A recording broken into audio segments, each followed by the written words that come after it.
श्रीगुरुभ्यो नमः। हरि ओम। जगतं पितरं वन्दे पार्वती परमेश्वरं। सर्वं इंद्रकीलाद्रिदुर्गे पादार्पितम्। ఆగస్టు నెలలో మేషం నుంచి మేరాశి వరకు కూడా వీరి యొక్క జాతక పరిమాణం, పరిస్థితులు, స్థితిగతులు ఏ విధంగా ఉండబోతున్నాయి, ఆగస్టు నెలలో ఏదన్నా ఒక గోల్డెన్ ఛాన్స్ వచ్చేటువంటి అవకాశం ఉందా, అసలు ఈ నెలలో ఆగస్టు ఆర్థిక ఇబ్బందుల నుంచి తగ్గడానికి కానీ, అప్పుల బాధ నుంచి తప్పించుకునేటువంటి మార్గాలు కానీ, లేదా సెకండ్ ఇన్కమ్ జనరేట్ అయ్యే అవకాశం కానీ, ఈ నెల నుంచి అన్నా నా జీవితంలో కాస్త మార్పులు అనేవి ఏర్పడుతున్నాయా లేదా, ఈ ఆగస్టు నెలలో కోర్టు సంబంధిత వ్యవస్థలో ఏమన్నా జయకేతనం ఎగరవేసే అవకాశం ఉందా, అసలు ఆగస్టు నెలంతా కూడా ఏ విధమైనటువంటి స్థితిగతులు ఉండబోతోంది అనేటువంటి విషయాన్ని మనం ఇప్పుడు క్షుణ్ణంగా క్లుప్తంగా పరిశీలన చేసుకుందాం. అయితే మేషం నుంచి మొదలుపెట్టి మీనరాశి వరకు కూడా మనం చెప్పేటువంటి ఈ జాతక పరిమాణం అంతా కూడాను కేవలము గోచారరీత్యా మాత్రమే మీకు తెలియజేయడం జరుగుతుంది. స్థితిగతులు కానీ, మీ యొక్క పరిస్థితులు కానీ, ఏదేమైనా సరే చెప్పే ప్రతి విషయము కూడా గోచారరీత్యా మాత్రమే తెలియజేస్తున్నాం. ఇది గుర్తుపెట్టుకోండి. వ్యక్తిగతంగా మీ యొక్క జాతకాన్ని తెలుసుకోవడానికి కింద స్తోత్ర నెంబర్ సంప్రదించి మీ పరిపూర్తి జాతక విశదీకరణ తెలుసుకోండి. అయితే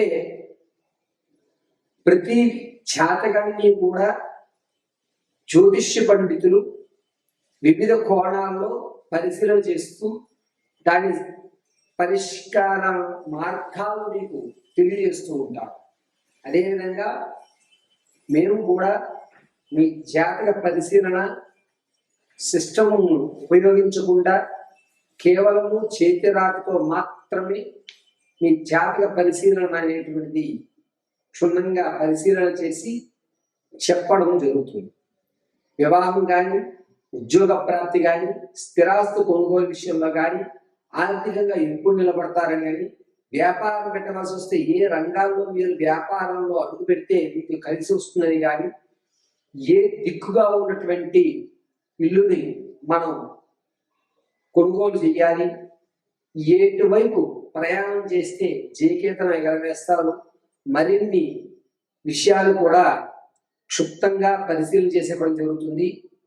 ఇప్పుడు ఆగస్టు నెలలో జరిగేటువంటి ఈ ప్రక్రియ అంతా కూడాను గోచారరీత్యా మాత్రం తెలియజేస్తున్నాను. శ్రద్ధగా మేషం నుంచి మేనం వరకు జరిగేటువంటి రాశి గణాంకాలన్నింటినీ కూడా తెలుసుకొని ఈ ఆగస్టులో మీరు చేయవలసిన పరిహారాలు కూడా మీకు విడివిడిగా తెలియజేయడం జరుగుతుంది. సర్వము పరమేశ్వరి అనుగ్రహంతో మీకు ఈ విషయాన్ని తెలియజేయడం జరుగుతుంది. వృశ్చిక రాశి వారికి ఆగస్టు నెలలో కుజుడు ఇంకో ఇంట సంచరిస్తూ ఉండడం వల్ల శరీరం మీద గాయాలు ఎక్కువ అవుతున్నాయి, ప్రమాదాలు ఎక్కువ జరిగేటువంటి అవకాశం గోచరిస్తుంది. స్కిన్ కి సంబంధించి, అదేవిధంగా నోటికి సంబంధించి కొన్ని ఇబ్బందులు ఎదుర్కోవడం ఎక్కువగా గోచరిస్తుంది. ఆర్థిక పరంగా వృశ్చిక రాశి వారు ఈ నెలలో కూడా పర్వాలేదు అనిపించుకుంటుంటారు. రూపాయికి 2 రూపాయలు చూడటం జరగదు, కానీ పర్వాలేదు నేను నిలబడగలుగుతాను అనే ఒక నమ్మకం అయితే ఈ నెలలో ఆర్థిక పరంగా అవకాశాలు కనబడతాయి. ఆచరణలో అయితే మాత్రం జరగదు, కానీ అవకాశాలు కనబడతాయి. ఈ అవకాశాలు మనం ఉపయోగించుకోవాలని పట్టుదలతో మీరు ఆ అవకాశాల వెంట పరిగెడుతూ ఉంటారు. ఈ నెలలో ఈ ఆచరణ అనేటువంటిది సెప్టెంబర్ తర్వాత జరుగుతుంటుంది. ఈ నెలలో మాత్రం ఆర్థికంగా కొంత పర్వాలేదులే అనే మాట అయితే అనుకుంటుంటారు. విద్యార్థులకు జ్ఞాపక శక్తి తగ్గుతుంది, చెడు స్నేహాలు పెరుగుతాయి, ఎవరి మాట వినకుండా మొండి వైఖరత్వాన్ని ఏర్పరచుకుంటుంటారు. రాజకీయ నాయకుల విషయానికి వస్తే కనుక పూర్వము మీరు చేపట్టినటువంటి పని ఏదైతే ఉందో అది మళ్ళా వెలుగులోకి రావడం, దీనివల్ల క్యాడర్ మిమ్మల్ని ఇబ్బంది పెట్టడం, మిమ్మల్ని ఆ పదవి నుంచి తొలగించడం జరుగుతుంది. కాబట్టి పూర్వం మీరు చేసిన ఏ కార్యం అయితే ఉంటుందో అది బయటికి రాకుండా చూసుకోవడం రాజకీయ నాయకులకు అత్యంత చెప్పదగ్గ సూచన.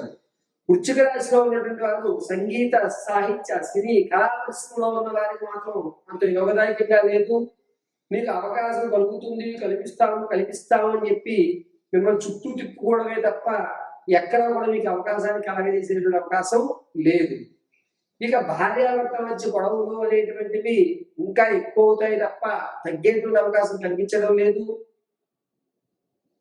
వృశ్చిక రాశిలో ఉన్నటువంటి వారు రియల్ ఎస్టేట్ లో కానీ స్టాక్ మార్కెట్ లో కానీ ధనాన్ని వెచ్చించాలి అనుకుంటే ఇది మంచి పరిణామంగా చెప్పవచ్చు.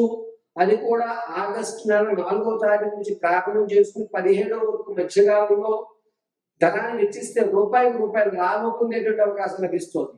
వ్యాపారాలు చేద్దాం అనేటువంటి నిర్ణయంలో మాత్రం ప్రత్యక్షంగా వ్యాపారం చేయండి, పరోక్షంగా చేయవద్దు. అది కూడా కోళ్లకు సంబంధించి కానీ లేదా ఎరువులకు సంబంధించి కానీ ఆడవారి బ్యూటీ ప్రొడక్ట్స్ సంబంధించి కానీ వ్యాపారాలు చేయండి. వృశ్చిక రాశి వారికి అద్భుతంగా కలిసి వస్తుంది. ఈ వృశ్చిక రాశి వారు తాత ముతాతలు నిర్మించేటువంటి కోర్టు సంబంధిత వ్యవస్థలు ఏవైతే ఉన్నాయో అవి ఈ నెల కూడా నెరవేరేటువంటి అవకాశం ఎక్కడ కనిపించట్లేదు.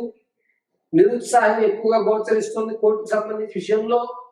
పైగా ఆడవారు మీరు ఇదివరకు ఎక్కడైతే గౌరవాలు పోగొట్టుకున్నారో అక్కడ మరొకసారి గౌరవాన్ని పోగొట్టుకుని మీ విలువను తగ్గించుకునే అవకాశం ఏర్పడుతుంది.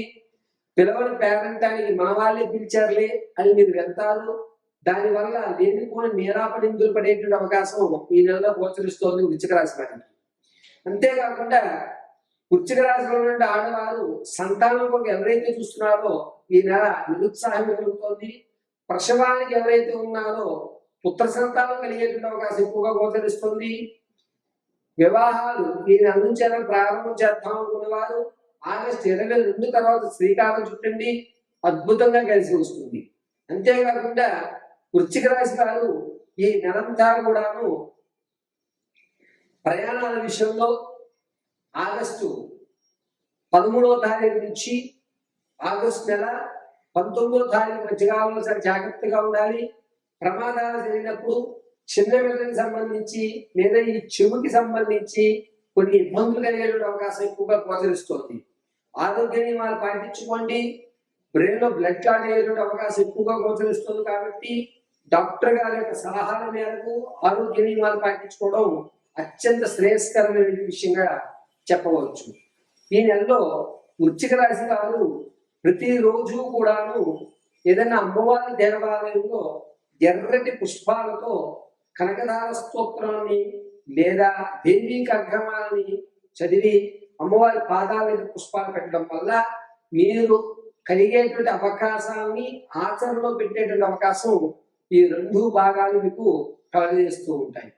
ప్రతినిత్యము కూడా వృశ్చిక రాశి వారు వృత్తాకారంగా ఆరావాలి పువ్వును ధరించండి. చక్కగా అమ్మవారి అనుగ్రహం కలుగుతుంది. అంతేకాకుండా వృశ్చిక రాశి వారు ఆగస్టు అంతా కూడాను శ్రీమాత్రే నమః అనుకోవడం అత్యంత శ్రేయస్కరమైన విషయంగా చెప్పవచ్చు. ఈ నెలలో వృశ్చిక రాశి వారికి కొత్త బంధాలు ఏర్పడుతూ ఉంటాయి. పాత బంధాలు, అక్రమ సంబంధాలు ఏవైతే ఉన్నాయో అవి ఈ నెలలో పునరుద్ధరీకరమయ్యే అవకాశం లేదు. కొత్త బంధాలు ఏర్పడి కొత్తమైనటువంటి పరిచయాలతో మీరు జీవితాన్ని కొనసాగించాలనేటువంటి కొత్త నిర్ణయం ఈ ఆగస్టులో తీసుకోవడం అనేది జరుగుతుంది. జాతకంలో ప్రతి విషయాన్ని కూడా గోచారరీత్యా మాత్రమే తెలియజేస్తారండి.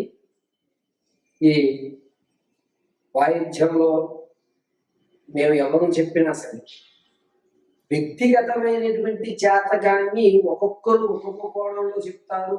కానీ లగ్న ప్రధానంతో జాతకాన్ని చెప్పడం, గురువు గారి మీద నమ్మకంతో ఆయన చెప్పిన క్రతువులు చేయడం వల్ల మాత్రమే మనకి సత్ఫలితాలు ఇస్తాయి. మనం ఒక డాక్టర్ గారి దగ్గరికి వెళ్ళిన తర్వాత ఆయన నమ్మి ఆయన ఇచ్చిన ట్యాబ్లెట్ అందులో ఏముంది, అందులో న్యూట్రన్స్ ఏమున్నాయి, మినరల్స్ ఏమున్నాయని చెక్ చేయం. డాక్టర్ గారు ట్యాబ్లెట్ రాశారు, మెడికల్ షాప్ ఆయన ఇచ్చారు, నమ్మకంతో ఆ ట్యాబ్లెట్ మనం వేసుకున్నాం. ఇక్కడ మనం పరిశీలన చేసేది ఒకటే, డాక్టర్ గారు రాసి ఇచ్చిన మెడిసిన్ ఇచ్చారా లేదా, డోలో 650 రాస్తే డోలో 650 ఇచ్చాడా లేదా, సిఫిక్స్ రాస్తే సిఫిక్స్ ఇచ్చాడా అలా ఆయన ఏం రాశారు, మనం ఏం తీసుకున్నాం. ఎలాగైతే మనం నమ్మకంగా ఉంటామో, మాధ్యమాల్లో చెప్పేటువంటి గురువు గారు మీకు సలహాలు, సంప్రదింపులు, పూజా విధానాలు ఇస్తే అవి అలాగే మీరు చేయగలిగితే కనుక సత్ఫలితాలు వస్తాయి. కొంతమంది ఒక్కొక్క జాతకాన్ని విధాలుగా చూడటం అనేది జరుగుతుంది. అంశచక్ర, ఆరుడ చక్ర, నవాంశ చక్ర, దశాంశ చక్రాలుగా కొంతమంది జాతక పరిశీలన చేస్తూ ఉంటారు. అయితే అందరికీ తెలియజేసేది ఏంటంటే, సిస్టంలో కానీ ఆన్లైన్లో కానీ వచ్చేటువంటి జాతకాలు, కోణాలు అనేటువంటివి ఖచ్చితంగా జరగవు. కాబట్టి ఖచ్చితమైన ప్రకారానికి చేతితో రాసినటువంటి జాతకాన్ని మాత్రమే పరిశీలన తీసుకోమని చెప్పదగ్గ సూచన. ఇత పూర్వం జ్యోతిష్యుల దగ్గరికి వెళ్ళినప్పుడు జాతకాన్ని రాసి ఇచ్చేవారు, ఆన్లైన్లో తీసేవారు. టెక్నాలజీ డెవలప్ అయింది కదండి అంటే కాదు. చేతి రాత అంటే అతను అభిషేకాలు చేసిన తర్వాత హస్తవాసి అంటూ ఉంటారు. అందుకనే మనం జాతకాన్ని చేతితో రాయించుకోవడమే అత్యంత శ్రేయస్కరం. మనం ఒక సర్జరీ చేయించుకోవాలంటే ఆ డాక్టర్ గారు ఎన్ని సర్జరీలు చేశారు, ఆ డాక్టర్ గారు హస్తవాసి మంచిది అని ఏ విధంగా అయితే మనం అనుకుంటామో, అదే విధంగా జ్యోతిష్యులు కూడా జాతకాన్ని పరిశీలన చేసి చేతితో రాసి మీ సమస్య తగు పరిష్కారం, వారికి కాస్త సమయం, వాళ్ళ జాతకం చెప్పామంటే ఒక 1 hour 2 hours లేదా ఒక పూట టైం ఇచ్చిన తర్వాత రోజు మనం జాతకం చెప్పించుకున్నట్లయితే కనుక పరిపూర్తి జాతక పరిశీలన, మీరు చెప్పించుకున్నటువంటి సమస్యలు పరిష్కారాలు ఖచ్చితంగా దొరుకుతాయి. సర్వం శ్రీ పరమేశ్వరార్పణం.